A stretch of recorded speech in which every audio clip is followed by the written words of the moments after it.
Hello, everyone, and welcome to the show. This is Franz, Sidney. I'm so happy to have you with us today so you can create the life that you want. And I have today with me a licensed clinical social worker, and her name is Anita Webster. So, welcome to the show. Happy to have you here. Thank you, friends. It's lovely to be here. It is a lovely day for us to talk about how we can change our life. And today we're going to use faith. Because you know what? Faith is one of the principles of neuroscience. If we believe that something will happen, it is much more possible for our body to prepare, for our mind to prepare. Having the faith working with therapy is a great tool. If you are not convinced, you really have to stay here and listen because Anita has her story, her client stories, and all the strategies to get the faith to work for you and not against you. So, how do we start this and what's your angle, Anita? I'm just going to talk a little bit about really how sometimes there's some messaging that we've had over the years as we've grown up around faith and accessing therapy. And really, my journey into this started when I moved here to the US and I started my own therapy practice. And I was very excited to do that. And I developed my website. And one day I was at church and I was sharing with somebody about how excited I was to start this new role in my website. And the response I got back from this person was, well, why would I need to come and see you? Why would I need to see a therapist? I'm a Christian. I can just pray about it. And so it was really the beginning of me taking a really hard look at my faith and how therapy, intertwined and connected together. And I realized that a lot of people have been hurt in their faith and in the church, and the messaging around getting help for mental health has not always been very positive. And so that's been really the beginning of my journey around this. It sounds very much like a stereotype we have about, well, one excludes the other, but science and faith can grow together. And in fact, the newest episode of Huberman Lab is about faith. And, in the last 20, 30 years, especially the last five, people has been dismissing faith. Ah, you're a bigot, you're homophobic, you're stupid, you're behind. Science doesn't go, science really goes with faith. And there are so many things that build on one another. And we can see this in the lives of people around us when you have a strong belief you're going to make it and they will sustain you all the way to healing. So, what was this journey looking for you? Well, it really made me look at who Jesus was in the Bible. Jesus is actually called a counselor. And he displays a lot of characteristics and behaviors of a counselor and a really good therapist. He listened to people, he healed people, he showed compassion, and he was a great teacher as well. And therapists have those qualities. Therapists bring those things into the therapy room with people. In the same way therapists provide a safe place, we also do that deep listening, we show compassion, and we talk about things in a way that help clients learn new skills and learn things about themselves. And what you were just referring to then about neuroscience and faith, what we're learning more and more about the brain is how connected we are in terms of our mind, our body, and our spirit. You know, Psychotherapy used to be very much focused on the mind, and now we're moving very much into faith and how that impacts our mental health and also our physical health sometimes. And I'm really interested in the interconnection between all of them. And as Jesus did, as a therapist, we meet people in really dark places. We see people in grief, we see people in pain, struggling with anxiety and shame. And our role is to really help them connect their faith with every part of their being so that they can heal and move forward in their lives. That is so correct. We are all one thing. The body is not separated from the mind. It's one thing. What we believe will happen because we create. We create this all days. What examples have you got in your practice where a client was able to work with therapy and put a faith there to add the fire? Sure. Well, I think one of the big things with faith and therapy is that often if I could just start with saying this, that when Christians come to therapy, they often compartmentalize themselves. They often compartmentalize their faith from their emotional world and from their emotional healing. And I think it's really important for Christians to know that they need to do that emotional healing in order to grow in their faith, because a lot of those wounds from our childhoods get in the way. And I had a client not that long ago. She was a really successful woman in her career. She had done really well. She had a lovely family and a husband. But she just felt like something was really missing for her. And she had struggled in her childhood to make friends. She had spent a lot of time alone. She struggled in her work. She was very successful, but she did a lot of masking and she had to prepare a lot to turn up to things and to put on a good face, so to speak. And she'd been struggling and praying about this for years. And I was working with her just on some childhood issues, and she'd been praying about it. And I was able to really help her see things from an outside point of view. And often we have blind spots, we have things that we can't see about ourselves. But being in a therapeutic relationship with somebody and being in a safe place and being vulnerable allows somebody like a therapist to actually see what your blind spots are. And I was able to see something in her that she had never seen in herself. And it was a little bit like a light bulb went off in her. And I raised some issues with her and I said, look, I think you need to go and think about some of these things and look them up. And anyway, she did. She went away and came back to the next session and she looked like a completely different person. And I said, what happened? Honey mentioned a couple of things. And she said, what you told me was things that I had never realized about myself in all these years. I've been praying about things and looking at things.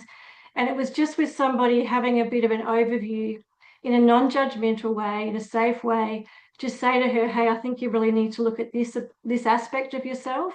And it completely changed her life. And she said, I have so much compassion for that little girl now who was so lost. And she said, I understand myself now and I feel validated for who I am.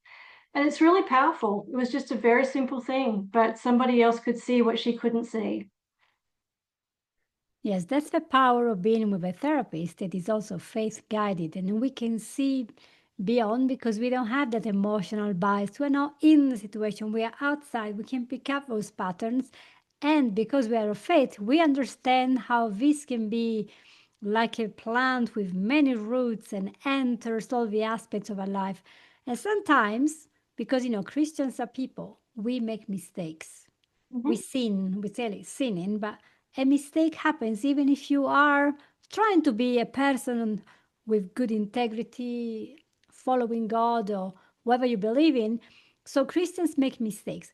And that can also, I don't know if it's what happened in our case, but I'm saying in general, sometimes we go and attack the church, but that's just a person. The church hasn't told this person to make a mistake. And then we have a shame, as it happens in case of child neglect, child abuse, or maybe parents who were not really present, or maybe they have so many kids, they didn't have time to give all the love and attention because, the finances are tight. And it's so hard. And then the child grows up with all these beliefs.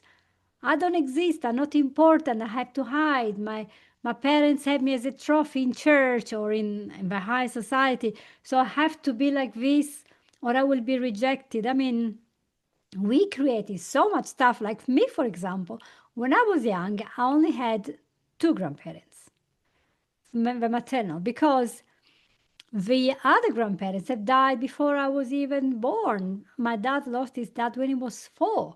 So I grew up, and it was like after 10 or 12 that I realized that people have 4 grandparents. I Yeah. was like shocked. How do you guys cope with 4? For me, it was like normal.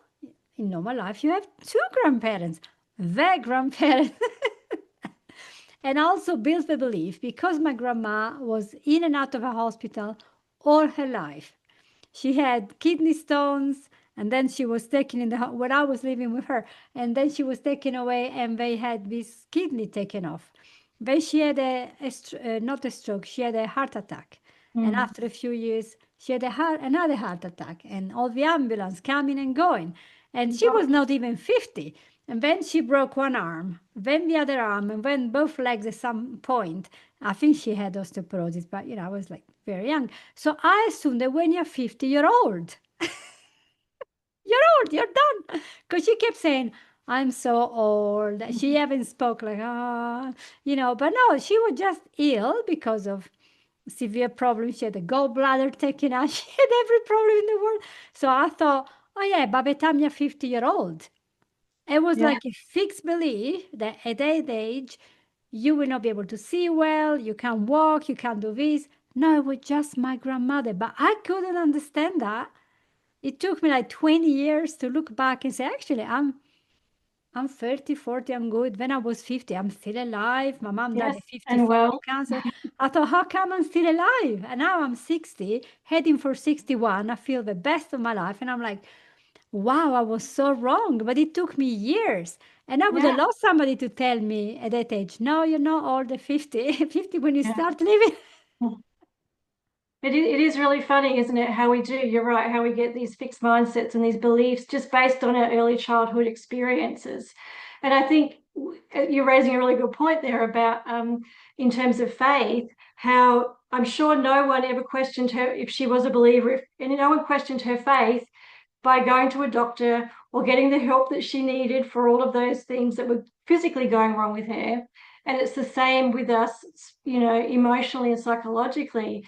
It doesn't mean we don't have faith if we go and get some help from somebody.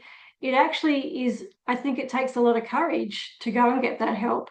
And yeah, it's so important to be able to go and talk to somebody in a safe environment and do that and get that feedback, like you're saying, so we can change some of these mindsets that perhaps aren't serving us so well. Yeah, it is crazy to think, oh, my mom died of cancer. My dad also died of cancer later. She was only 53. So I could have grown up with a belief, think, well, I'm 30, I got 20 years, and I'm going to get cancer, then I'm going to lose my hair and die. But I was like, I'm going to fight this.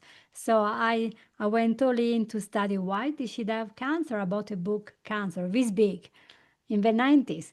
And I started to study then, I'm gonna have to study more. So I went to the natural School of Natural Healing. I became a herbalist. Then I became a nutritionist. Then I realized, oh, it wasn't that we are all supposed to die at this age. There are lots of choices that we make. There are dietary choices, a lifestyle choice. You can smoke or not. You can have drugs or not. You have a lot of control on even your genetic predisposition. I Yeah, assume that everyone at 60, 70 has no teeth because it's normal.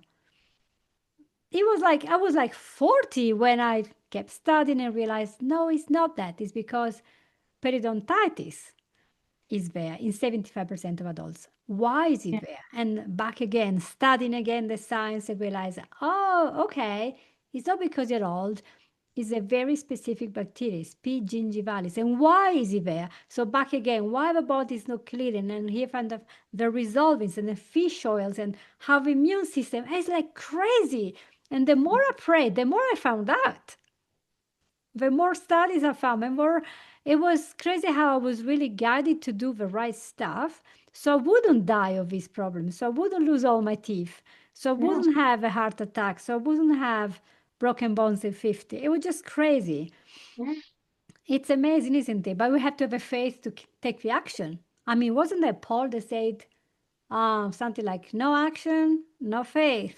If you don't do something, like if you're a farmer or if you have land, you're not going to put the seeds in unless you believe yeah. Well, it's faith going to without grow. actions is dead, isn't it? And That's yeah, and a farmer does have they have to believe. They plant the seed and they have to believe it's going to grow. The farmer doesn't do anything to make it grow. Yes, they provide the environment, they water it, but it's a thing beyond the farmer that makes that seed grow into a crop and into food for yeah, us.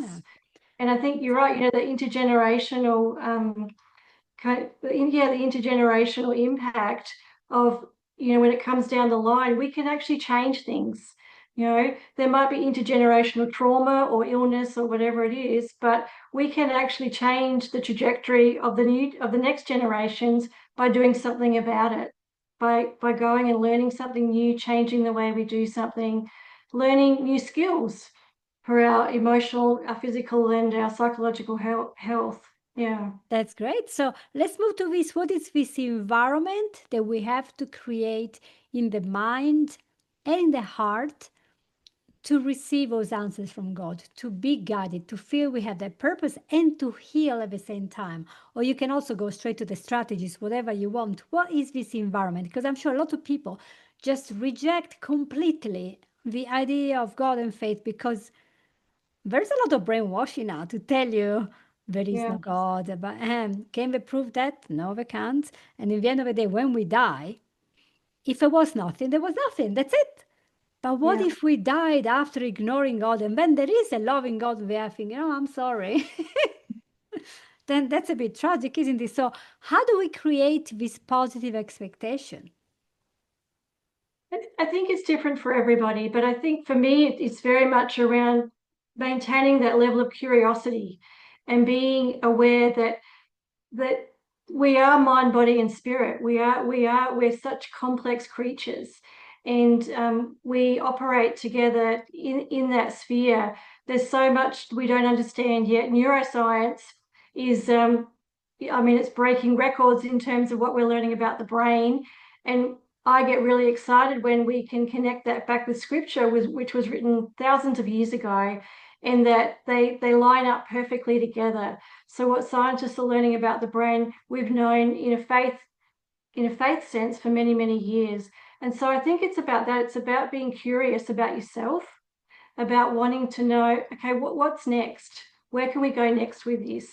And for people who are struggling with that and struggling with should I get therapy as a Christian? Should I access help? I think it's really, I think therapy is just one thing that's available to Christians. It complements people's faith. It doesn't replace it. Like in everything, there's always options. And I don't think Christians, like we were saying before, think twice about going to the doctor with a broken leg. You know, people don't question their faith around that when you need medical attention. So I think it's really important just to know there's lots of options out there. And I think the other thing is, I think if people are looking to get help around mental health and around their faith, to remember that you need to go and see somebody who respects your views, respects your beliefs. I remember as I went to see a Christian therapist many, many years ago, and I left feeling really condemned and very shamed. And we need to go and see people who are going to help us grow, help us remain curious in our faith. It talks about scripture, come to me all who are weary and heavy laden. Jesus wants to take away that heaviness, and God wants us to know that we're loved more than ever. He wants us to know that he wants to connect with us and love us more than we know. And therapy is just one way that we can do that. Totally agree. That's a big thing. The big message is that God loves us. And Yeah. a lot of people don't think so. People think that God hates us, but how would you prove that? I mean, all the damage that is done in the world is done by us. We're destroying everything. Yeah. That's crazy. So, strategies to start every day to develop a bit of faith that we can heal. What would you suggest? I would start by just noticing what's going on for you. We're so much on automatic pilot these days. Just that quick check-in with, good morning, God. Good morning to yourself. What's going on for me? What am I noticing? What do I have to pay attention to for myself? That's the first thing.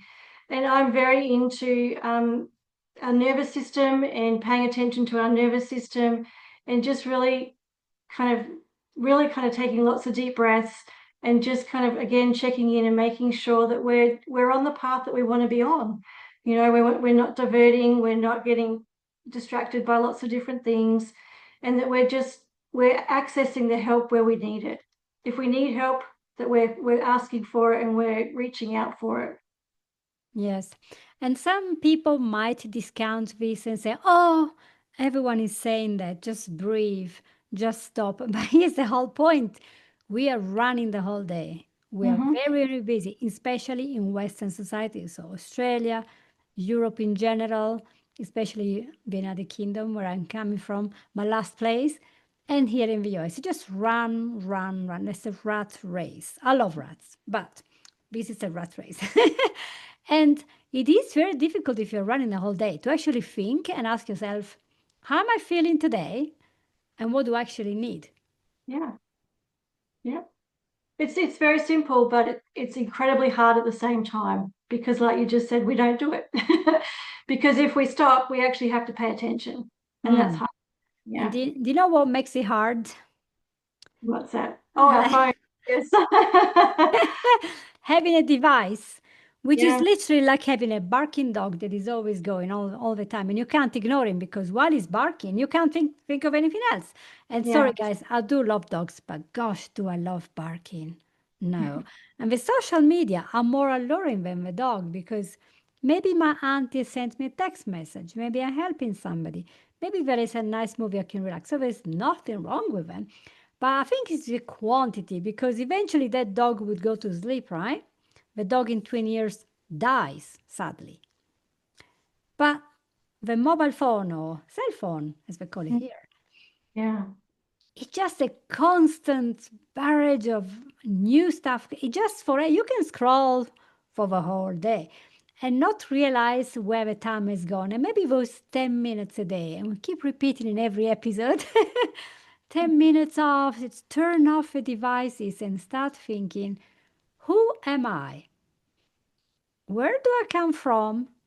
What am I doing here? And what's the purpose of this? And a lot of times, what we're doing every day regularly is not going to be important in 3 years, in Mm. 20 years. And I was watching a documentary a couple of weeks ago. They interviewed 90 plus year old women, 3 or 4 women in the US, and they were asking, looking back, what do you regret? And the answers were so profound.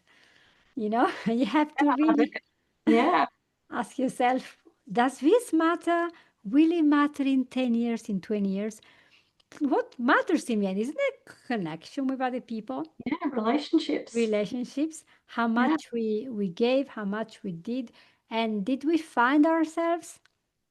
Did we get the best of ourselves out?